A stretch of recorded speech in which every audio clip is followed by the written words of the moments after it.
South Carolina, 1856. There's a kind of strength that not even iron chains can erase. And at Harrowfield Plantation in 1856, that strength had a name, Adeline. They called her the most beautiful woman in the slave quarters. But those who knew her understood that her beauty was only the first layer. Behind her steady eyes was something that deeply disturbed Master Jonas Harrow: courage, a quiet ancestral courage woven by generations who had survived everything. And to break that courage, he subjected her to the most brutal tasks, carrying the weight of 2 men, cleaning the big house until dawn, working under the cruel gaze of overseer Elias Crow, the man who prided himself on breaking any spirit, but his methods could never break hers. What no one knew, what you're about to witness now, is that Adeline wasn't just enduring, she was observing. Every gesture, every weakness, every aging structure of the plantation, everything was noted with the precision of someone waiting for the right moment to act, and that moment came on a night that no one at Harrowfield would ever forget. Adeline was sent to the upper barn. It was almost midnight. The wind beat against the old wood, but there was something different in the air.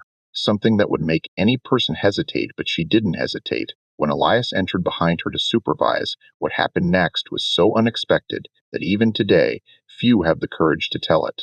Only those who were in the quarters that morning know what really spread through the cabins. A whisper, a secret, an event that changed all the rules. They say the sound echoed throughout the entire plantation. They say the overseer screamed for the master. They say Adeline stood still, watching as if she knew exactly what would come next. Before we continue with this shocking story, don't forget to subscribe to the channel and comment which city you're listening from. Let's grow our community together. Thank you. Now, back to the story. But to understand what really happened that night, to understand how one enslaved woman turned the tables and made an entire plantation tremble, we need to go back to where it all began. Back to the day Adeline first arrived at Harrowfield and learned that survival required more than strength. It required strategy. It required patience. It required understanding your enemy better than they understood themselves. And most importantly, it required never forgetting who you were beneath the chains. Adeline was born in 1832 on a smaller plantation in Virginia. Her mother was a house servant named Grace, beautiful and intelligent, taught to read by a sympathetic mistress who believed education was a Christian duty. Grace passed that knowledge to her daughter in secret, late-night whispers of letters and words, stolen moments with books hidden beneath floorboards. Adeline's father was sold away before she could remember his face. Her mother told her his name was Joseph, that he was strong and kind, that he'd loved them both. But Adeline had no memories of him, only the absence where a father should have been. Her mother died when Adeline was 8 years old. Fever took her in 4 days. The mistress, who had taught Grace to read, had died years earlier, replaced by a younger woman who saw enslaved people as nothing more than tools. When Grace died, there was no one to protect Adeline, no one to shield her from the realities of her situation. She was sold to a tobacco farmer in North Carolina, a man named Silas Pettigrew, who worked his slaves 16 hours a day and fed them barely enough to survive. Adeline spent 3 years there, growing from a child into a young woman, learning that beauty could be a curse when you had no power to protect yourself. At 11 years old, she was sold again, this time to a cotton plantation in Georgia. The owner was an old man named Colonel Thaddeus Reed. He was dying slowly from some wasting disease. His son managed the plantation, and his son was cruel in ways the old man had never been. Adeline worked in the fields. Her hands bled from cotton bolls. Her back ached from the constant bending. She watched people die from exhaustion, from beatings, from despair. She watched children sold away from there. Mothers watched families torn apart, watched hope drain from people's eyes until they became hollow shells. And she promised herself she would never become that, would never let them take her humanity, would never forget that she was more than property. When she was 16, the colonel's son cornered her in the tobacco barn. He'd been watching her for months, making comments, making promises, and threats. That night, he decided to act on his desires. But Adeline had learned from watching, had learned from listening to the older women, had learned that sometimes survival required fighting even when you knew you couldn't win. She grabbed a tobacco stake and swung it hard, caught him across the temple. He went down bleeding and cursing. Adeline ran. She knew what would happen next. Knew she'd be beaten or worse. Knew her life at that plantation was over. But she didn't care. Some things were worth the consequences. The colonel's son wanted her hanged, wanted her made an example, but the old colonel intervened. not out of mercy, but out of practicality. Adeline was valuable property, young and strong and intelligent. Killing her would be a waste. Instead, he sold her quickly and quietly to a slave trader passing through, and that's how, at age 19, Adeline found herself in a coffle of 30 enslaved people, chained together, marching south toward the auction blocks of Charleston. The journey took 2 weeks. They walked 20 miles a day, slept in open fields, ate scraps. Several people died along the way, their bodies left by the roadside. But Adeline survived. She always survived. In Charleston, she stood on the auction block for the first time. Men examined her like livestock, checked her teeth, felt her muscles, made crude comments about her appearance, about what she could be used for. Adeline stood silent and still, eyes fixed on the horizon, refusing to give them the satisfaction of seeing her fear. The bidding was competitive.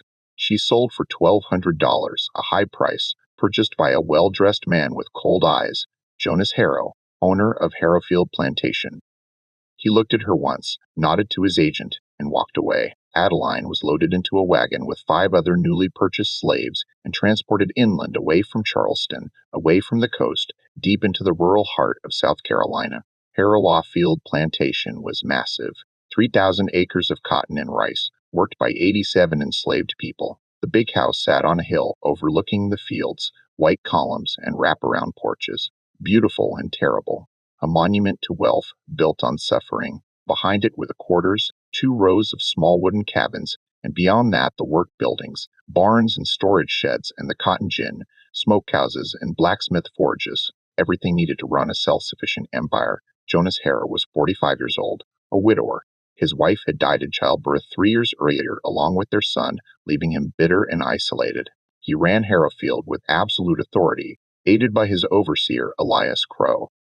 Elias Crow was everything a plantation owner could want in an overseer, and everything an enslaved person feared. He was 38 years old, a poor white man from Georgia who'd worked his way up from field hand to overseer through a combination of brutality and reliability. He was 6 feet tall, lean and strong with pale blue eyes that seemed to see everything. He carried a bullwhip coiled at his belt and a pistol tucked in his waistband. He'd been overseeing at Harrowfield for 6 years. In that time, he'd broken men twice his size, had crushed every hint of resistance, had created an atmosphere of fear so pervasive that people whispered when they spoke his name.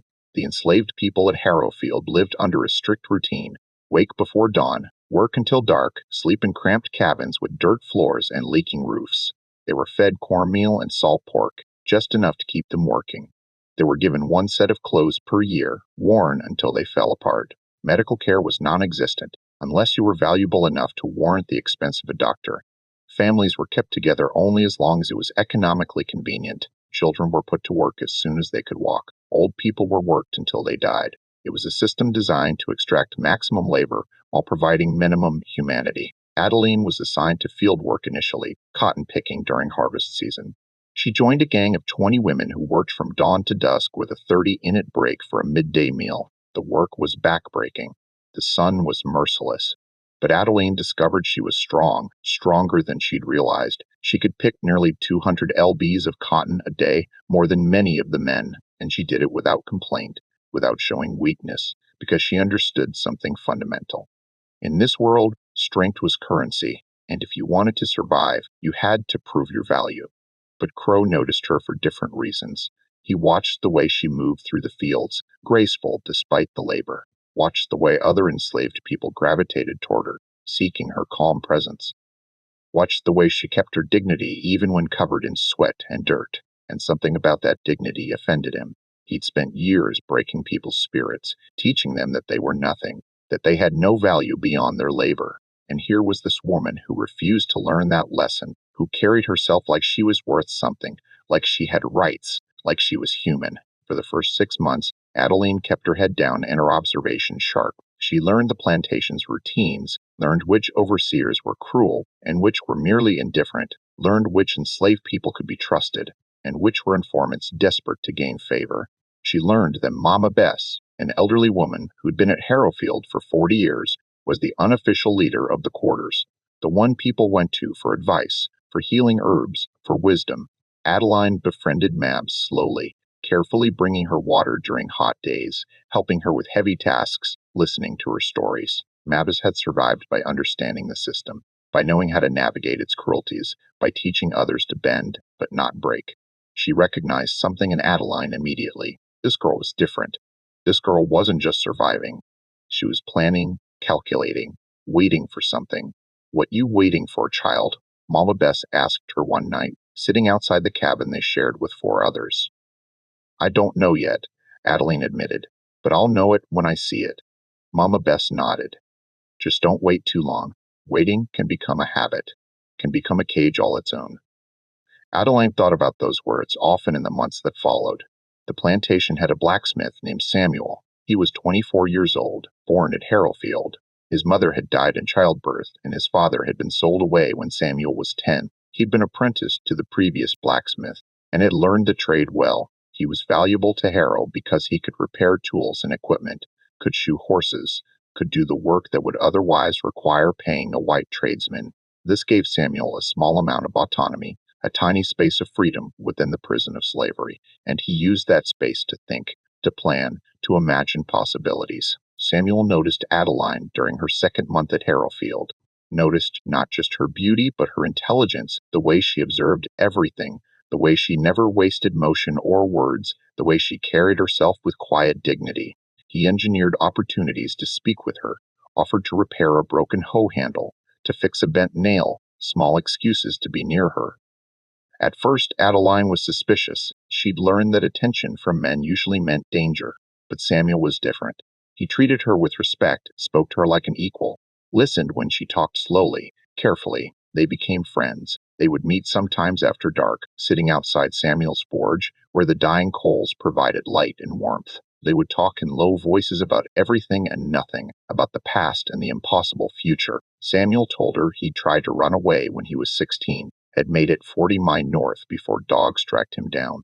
Crow had whipped him so badly he'd nearly died, had spent 2 weeks unable to walk. After that, Samuel had given up on running, had decided that escape required more than just courage. It required planning, resources, timing. It required understanding the world beyond the plantation, and he'd spent years gathering that understanding piece by piece. Adeline told Samuel about her life before Harrowfield, about her mother who taught her to read, about the plantation she'd been sold through, about the colonel's son and the tobacco stake. Samuel listened with intensity. "Your mother gave you a gift," he said. "Literacy is power. It's knowledge. It's the ability to understand the laws they use to chain us." "Can you teach me?" Adeline asked. "I can read a little, but I want to read well. I want to understand everything." Samuel smiled. "I can teach you some. I learned from the previous blacksmith. He was an educated man, bought his freedom, and then taught others before he died. But we have to be careful. If Crow finds out we're learning, he'll see it as rebellion." They started meeting 3 times a week late at night when everyone else was asleep. Samuel would bring scraps of newspaper, old almanacs, anything with printed words. They would sit by the forge, and Adeline would practice reading by the light of the coals. She progressed quickly. Her mother's early teaching had given her a foundation. Within 3 months, she was reading fluently. Within 6 months, she was reading political speeches and legal documents Samuel had acquired through a network of enslaved people who worked in town, and what she read changed her because she began to understand that slavery wasn't just local, wasn't just one cruel man on one plantation. It was a system, a legal framework, an economy built on human suffering. And the more she understood it, the more she saw its weaknesses. One night, while reading a newspaper Samuel had obtained, Adeline found an article about a slave revolt that had been planned in Virginia. The revolt had been betrayed before it could happen. The leaders were hanged. But what struck Adeline wasn't the failure. It was the planning, the organization, the fact that enslaved people across multiple plantations had coordinated, had communicated, had worked together toward a common goal. "We could do that," she said quietly. Samuel looked at her. "Do what?" "Organize," Adeline said. "Not a revolt. We don't have the numbers or weapons, but something else. Something that undermines the plantation from within, makes it less profitable, creates chaos, and in that chaos creates opportunities." Samuel was quiet for a long time. Then he said, "You're talking about sabotage, small acts that can't be traced back to any one person." "Yes," Adeline said, "a tool that breaks at the wrong moment, a gate left unlatched, information shared at the right time. Individually, these things mean nothing. But together, over time, they add up. They make the plantation less efficient, less stable, And if we do it right, if we're careful, they'll never know it's deliberate." Samuel nodded slowly. "It's dangerous if we're caught." "But living is dangerous," Adeline interrupted. "Existing here is dangerous. At least this way we're fighting back. At least this way we're doing something." They brought Mama Bess into their confidence. She was old, but she was wise. She'd survived longer than anyone at Harrowfield by understanding how to navigate the system. When they told her their plan, she listened without interruption. Then she said, "You're both playing with fire. If Crow suspects anything, he'll torture people until someone talks, and someone always talks under torture." "I know," Adeline said. "That's why we keep the circle small. Just the three of us initially, and we're patient. We don't rush. We wait for the right opportunities." Mama Best studied her for a long moment. "You remind me of someone I knew long time ago, a woman who refused to accept her chains. She organized a work slowdown, got people to resist without seeming to resist. It worked for 2 years before she was caught." "What happened to her?" Adeline asked. "They sold her down the river." Mama Bess said Louisiana never heard from her again, but for those 2 years, she made them pay for every ounce of labor they extracted. She made them know we weren't animals. We were human beings who could think and plan and fight back. The sabotage started small, a plow blade that developed a crack and snapped during critical planting season, a barrel of seed corn that got wet and moldy through a mysteriously leaking roof, a gate to the pig pen that came unlatched, allowing the animals to escape and root through the vegetable garden. Individually, these incidents meant nothing. Accidents happened on plantations all the time, but over the course of 6 months, the incidents accumulated. Productivity dropped. Costs increased. Jonas Harrow became frustrated. Elias Crow became suspicious. He started watching people more closely, started questioning workers, started using his whip more liberally, trying to intimidate people into confession. But there was nothing to confess, or rather, no one person knew enough to confess. Adeline also began gathering information about the plantation's operations. She learned that Harrow kept detailed ledgers in his study documenting every expense, every purchase, every sale. She learned that he was deeply in debt, had borrowed heavily to expand his operations, was dependent on high cotton yields to make his loan payments. She learned that he had political connections, was friends with a local sheriff and several state legislators. But she also learned that those connections were transactional, based on money and influence. If Harrow lost his wealth, he would lose his protection. This knowledge became a weapon, something she could use, something she filed away for the right moment. Then, Jonas Harrow made a decision that changed everything. He decided that Adeline was wasted in the fields. Her beauty and intelligence made her suitable for housework where she could serve guests and reflect well on his estate. He ordered her moved to the big house, assigned her to cleaning and serving duties. Crow objected, said Adeline was a troublemaker, said she needed to be broken, not promoted, but Harrow overruled him. "I know what I'm doing," Harrow said. "Besides, I want her where I can watch her, where she can be properly trained." Crow accepted the decision, but his resentment deepened. He saw it as Harrow going soft, saw it as a sign of weakness, and he began to plot how he could regain control, how he could put Adeline back in her place. Working in the big house gave Adeline access she'd never had before. She saw the inner workings of the plantation's management, saw the ledgers and correspondence, heard conversations between Harrow and his business associates. She learned that the plantation was in worse financial shape than she'd thought. Harrow had made bad investments. The cotton market was unstable. He was one bad season away from bankruptcy. She also learned something else, something that would prove crucial. Harrow was lonely, isolated by his position and his grief. His wife's death had left him without companionship, without anyone to talk to.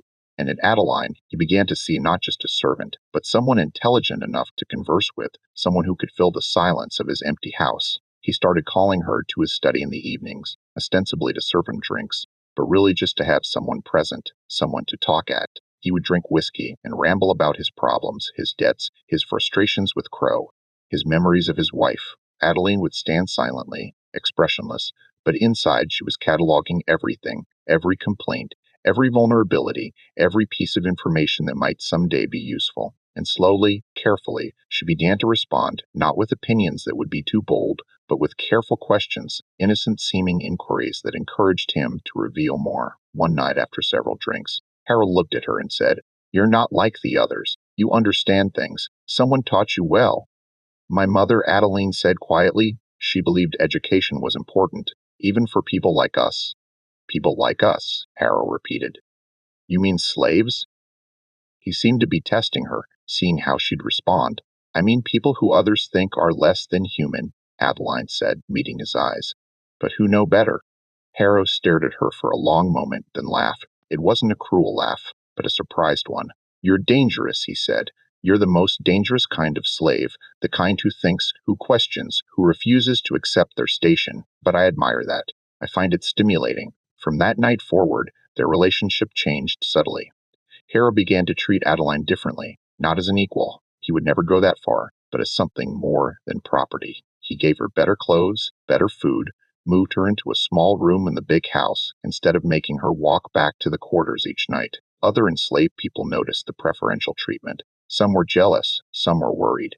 Everyone knew that the master's attention could be dangerous, but Adeline assured them she was using the situation, gathering information, building trust that could someday be exploited. And mostly they believed her because Adeline had never steered them wrong. But Elias Crow saw only what looked like a slave being rewarded for nothing, being given privileges she hadn't earned through subservience and fear.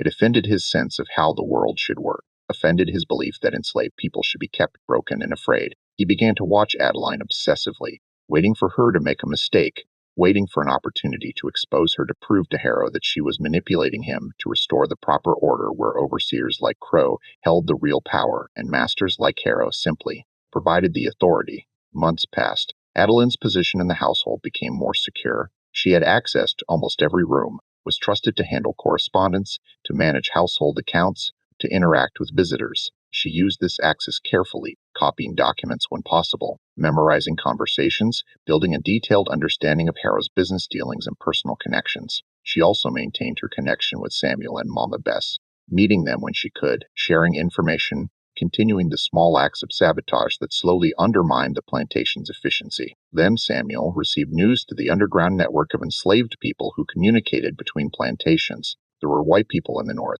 abolitionists who were actively working to end slavery, who provided money and resources to help enslaved people escape, who would hide runaways and help them reach free states. This network existed. It was real. It was dangerous. But it was possible. We could make contact with them. Samuel told Adeline and Mama Bess one night, we could plan an escape, not just running blindly, but with help, with a destination, with people waiting to receive us. The three of them discussed the possibility for hours. The risks were enormous. If they were caught, they would be tortured and killed. If they ran and failed, they would be hunted down by dogs. But if they stayed, they would die here anyway, slowly, worn down by labor and despair. At least running offered hope, offered the possibility of freedom. They decided to make contact with the underground network to send word north that people at Harrowfield needed help. Samuel knew a man who worked on a neighboring plantation, a man who had connections who could carry messages. They would start there and see what came back. 2 months later, word returned. There was a Quaker family in North Carolina, 3 days' travel north, who helped runaways. If people from Harrowfield could make it that far, they would be hidden, fed, and passed along to the next station, eventually reaching Pennsylvania and freedom. But the escape would need to be carefully planned. Multiple people traveling together would be noticed. It would need to be small groups, spaced out over time, and someone would need to go first to prove the route was viable to establish contact. Adeline volunteered immediately. I'll go, she said. I have the most freedom of movement. I can probably get a day's head start before anyone realizes I'm missing. And once I'm north, I can send back information. Help others follow. Samuel objected. It's too dangerous. If you're caught, Crow will kill you. He's been waiting for an excuse. I know, Adeline said, but someone has to go first. Someone has to prove it's possible, and I have something none of you have. She pulled out a small bundle of papers she'd been hiding in her room. These are copies of Harrow's correspondence, his ledgers, proof of illegal activities. Even though slavery is legal, there are laws about how enslaved people can be treated. Laws about record, keeping laws Harrow has violated. If I make it north, these documents can be used to build a case to bring authorities down on Harrowfield to free everyone. Mama Bess looked at the papers in awe. Child, if Harrow finds out you took these, he won't find out, Adeline said firmly, because I'm not going to fail. They set a date 3 weeks away during the Harvest Festival, when attention would be focused on celebrations, and most of the overseers would be drunk. Adeline would slip away in the evening, head north, traveling at night and hiding during the day. She would have no food, no supplies, nothing that would indicate she was running. She would rely on the network, on the kindness of strangers, on her own intelligence and determination.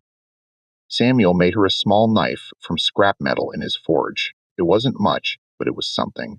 Mama Bess gave her a small pouch of herbs for healing and for protection, both medicinal and spiritual, and they prayed together, asking for strength, for courage, for the ancestors to guide her path. But 3 days before the planned escape, Jonas Harrow hosted a dinner party. Wealthy plantation owners from across the region, men who controlled thousands of enslaved people who shaped the politics and economy of the state. Adeline served them, invisible as always, listening to their conversations, and what she heard made her blood run cold.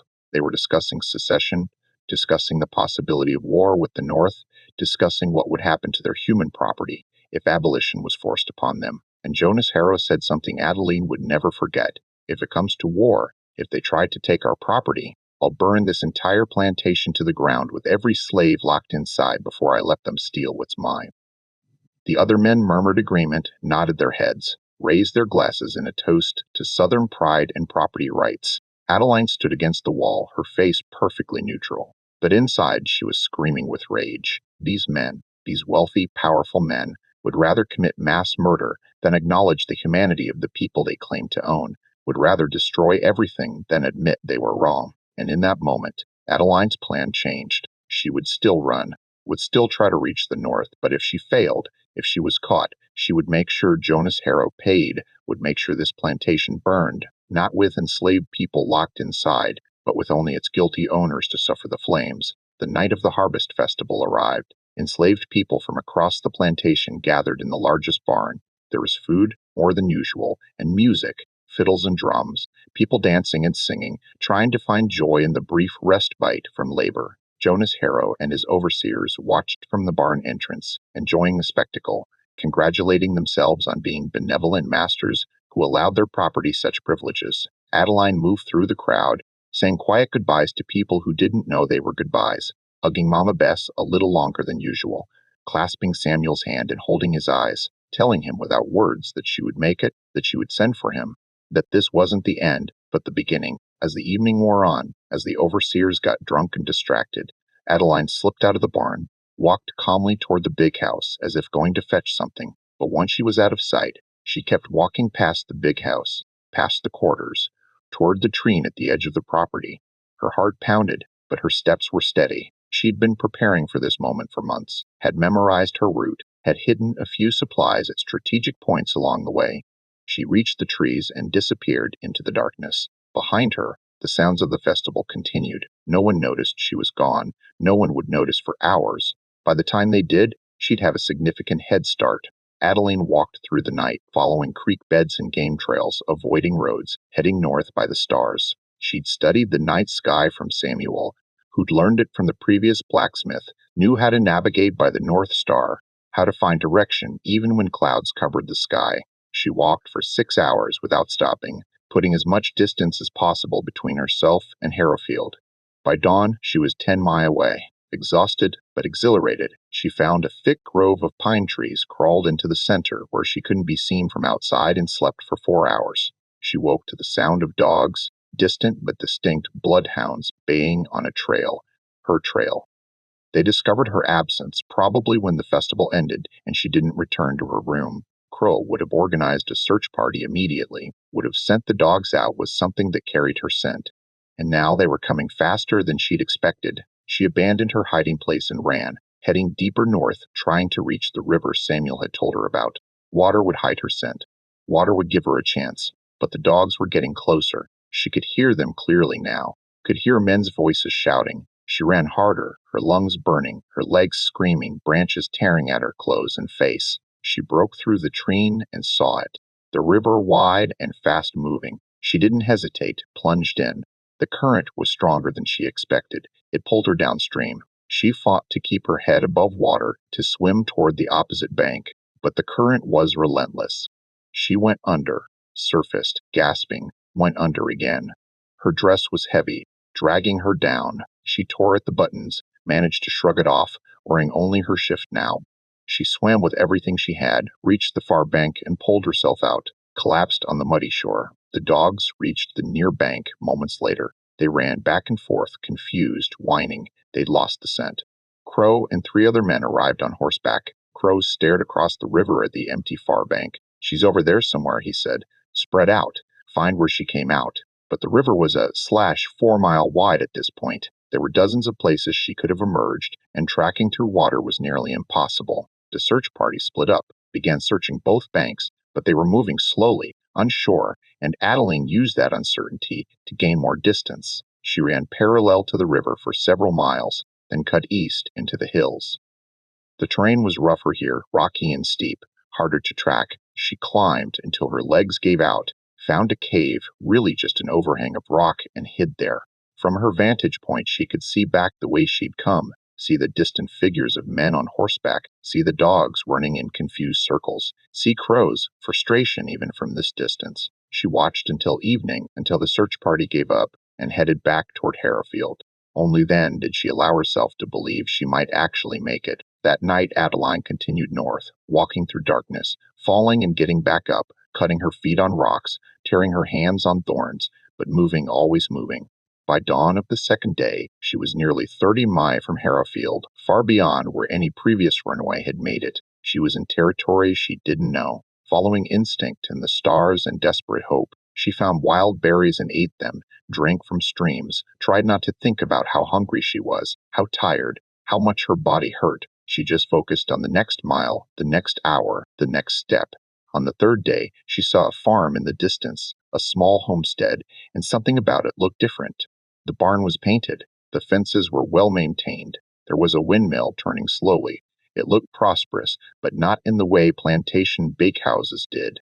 It looked like working prosperity, earned not extracted. She watched the farm for an hour, saw a white woman hanging laundry, saw children playing, saw a black man working in the garden, not enslaved. She could tell by the way he moved, by the fact that he stopped to drink water when he wanted, that he spoke casually to the white woman. This was a free black man, or at least a man not currently under the lash.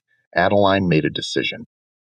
She was starving, exhausted. She needed help. She couldn't make it much farther without food and rest. She walked toward the farm openly, hands visible, trying not to look threatening. The woman noticed her first, called out to the man. He straightened up, watched Adeline approach. When she was close enough to speak, she said, "Please, I need help. I'm running from a plantation in South Carolina. I'm trying to reach the north." The woman and man exchanged glances. Then the man said, "You're 3 days from the Quaker family. You've come far, farther than most." The woman added, "You look half dead, child. Come inside. We'll feed you. Let you rest." They brought her into their small house. The woman, whose name was Margaret, gave her bread and milk. The man, whose name was Josiah, stood watch at the window. "We can't let you stay long," he said. "People around here know we're abolitionists. They watch us. If they see a runaway here, they'll burn us out." "I understand," Adeline said. "I just need a few hours, just enough to rest and eat." "You'll need more than that," Margaret said. "You'll need a guide. The route north is complicated, easy to get lost, and there are slave catchers between here and safety." Josiah nodded. "I'll take you as far as the Quaker family. It's too dangerous for Margaret and the children, but I know the way. We'll leave tonight." Adeline slept for 6 hours, the deepest sleep she'd had in years. When she woke, it was dark outside. Josiah had a horse saddled and ready. He'd packed food and water, had a rifle across his saddle. Margaret gave Adeline a dress that fit properly, shoes that weren't worn through, a coat for the cold nights ahead. "You're very brave," Margaret said. "What you're doing, running alone. It takes courage most people don't have." "I'm not brave," Adeline said. "I'm just tired of being owned." "That's what brave is," Josiah said. "Being tired of injustice and doing something about it." They rode through the night. Josiah knew paths that avoided main roads, knew which farms were safe and which would turn them in. They stopped twice to rest the horse, to eat, to drink. Josiah told Adeline about his life. He'd been born free in Maryland. His parents had purchased their freedom before he was born. He'd moved south to help with the underground network to guide people north. It was dangerous work, but it was necessary work. "Someone has to do it," he said. "Someone has to be willing to risk everything to help others. That's how we win, not through violence, but through small acts of courage repeated over and over until the system can't sustain itself." By dawn, they were in North Carolina. Still another day's ride from the Quaker family. They stopped at a small church Baptist. The preacher was a colored man who welcomed them inside, gave them food, let them rest in the church basement. He told them news. There had been increased patrols. Slave catchers were being more aggressive. Several people had been caught trying to escape north. Harrow from South Carolina was offering a $500 reward for a woman matching Adeline's description. Josiah looked at her. You must have made quite an impression. $500 is a lot of money. I took something from him, Adeline said. Something more valuable than money. I took his pride. I showed him that his power was an illusion. That's what he can't forgive. They left the church in the afternoon, rode until evening, and finally reached a modest farm with a simple wooden sign, Johnson family, the Quakers. Josiah knocked on the door.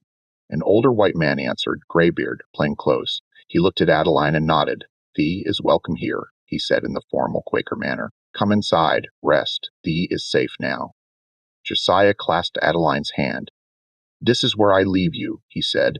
The Johnsons will take care of you, get you to the next station, eventually to Pennsylvania. Good luck. Thank you. Adeline said, thank you for everything, for risking your life for someone you don't even know. We're all connected. Josiah said, your freedom is my freedom. Your bondage is my bondage. That's what they don't understand. That's why they'll lose in the end. The Johnson family hid Adeline for a week. During that time, they heard news that shocked everyone. A massive fire had broken out at Harrowfield Plantation. It started in the big house in the middle of the night, spread to the barns and outbuildings, destroyed nearly half the plantation infrastructure. Jonas Harrow barely escaped with his life. Several overseers were killed, including a man named Elias Crow, who'd been sleeping in one of the barns. The fire was being investigated as suspicious, possibly arson, but with no clear suspects. Everyone knew Harrow had many enemies, both enslaved and free. Adeline listened to this news with mixed emotions. She hadn't set the fire, had been miles away when it happened, but she knew who probably had. Samuel, following through on their original plan, using her escape as cover to burn Harrowfield to the ground. She hoped he'd made it out, hoped he'd found a way to escape in the chaos, but she had no way to know. All she could do was continue north, continue toward freedom, and hope that someday she'd get word that her friends had made it out alive. The Johnsons passed her to another Quaker family farther north, who passed her to a Methodist preacher, who passed her to a free black community in Virginia. Each stop was a few days. Each guide took her farther from South Carolina, farther from slavery, closer to freedom, and with each mile, the weight on her chest grew lighter. The fear began to recede, replaced by something she barely recognized.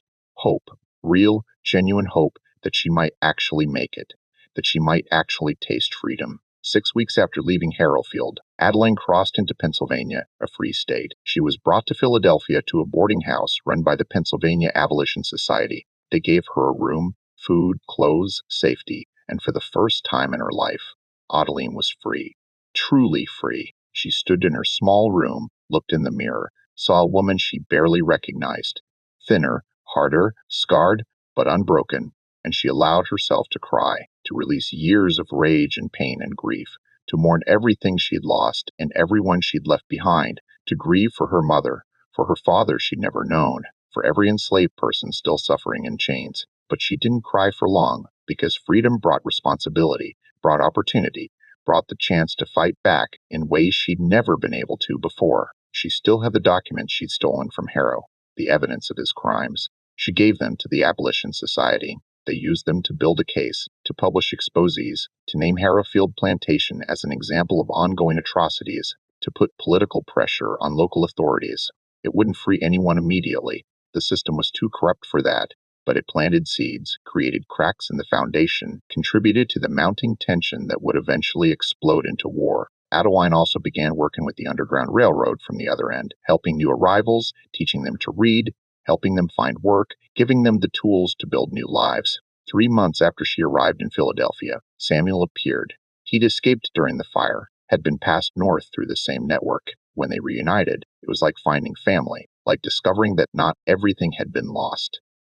They told each other their stories, filled in the gaps. Samuel confirmed that he'd set the fire, that he waited until Crow was alone in the barn, until the other overseers were drunk and distracted.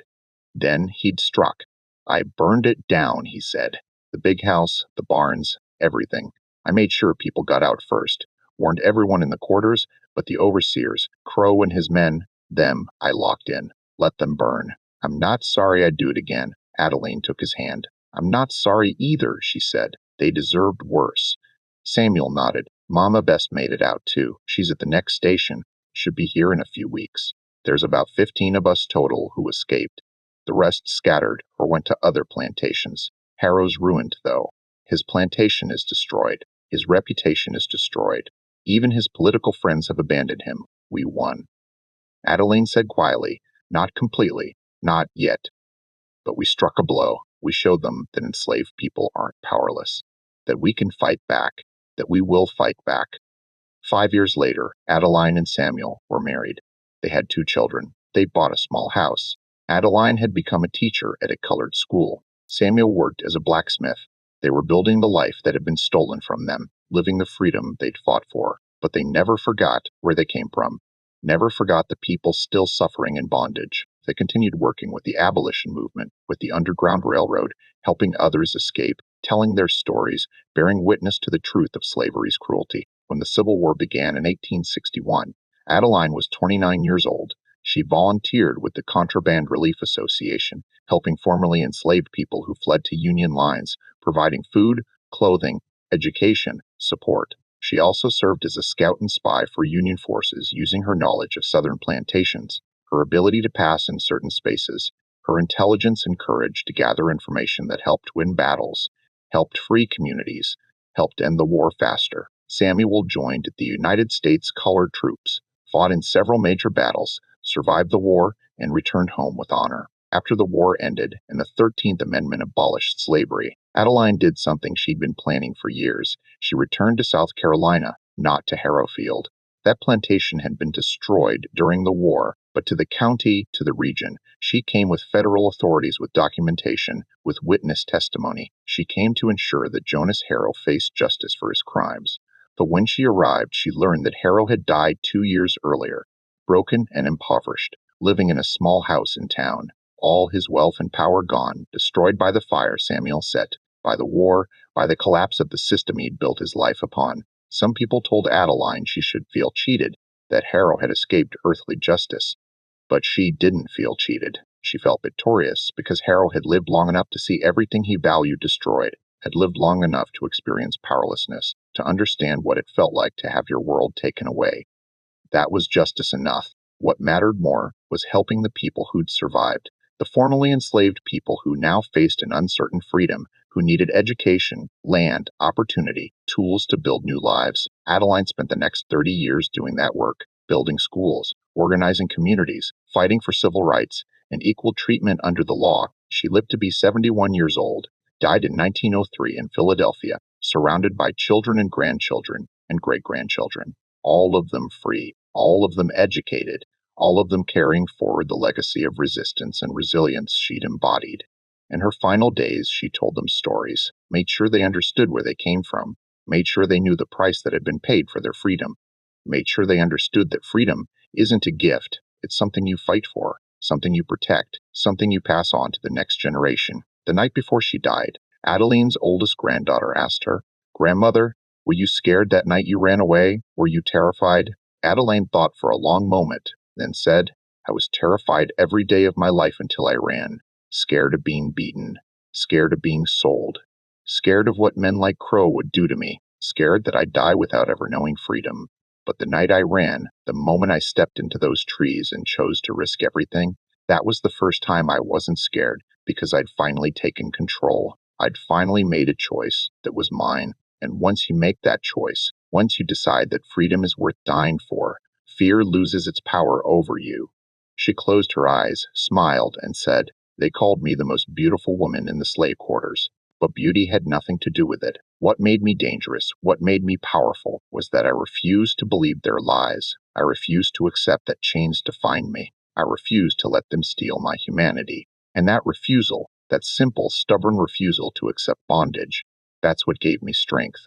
That's what let me turn the tables. That's what let me burn down the world they built and walk away free." Adeline died peacefully that night. Her last words were, "Tell them, tell everyone, tell them that no chain is unbreakable, no system is permanent, no oppressor is invincible. Tell them that courage isn't the absence of fear, it's acting despite fear. Tell them that one person armed with truth and determination and the refusal to accept injustice can change everything. Tell them my story. Tell them I was here.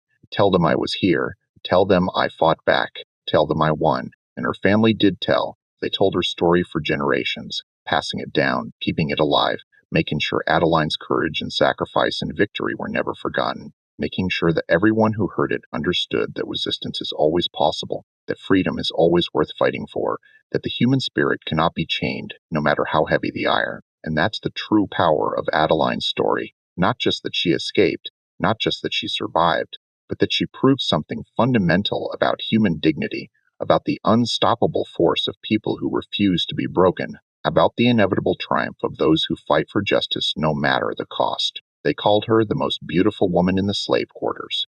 But history remembers her as something far more important, a warrior, a survivor, a woman who looked at an impossible situation and found a way to turn the tables, who burned down the plantation that tried to own her, who walked away free and spent the rest of her life making sure others could do the same. That's the legacy of Adeline. Not beauty, not submission, not endurance, but resistance, courage, and the unbreakable will to be free.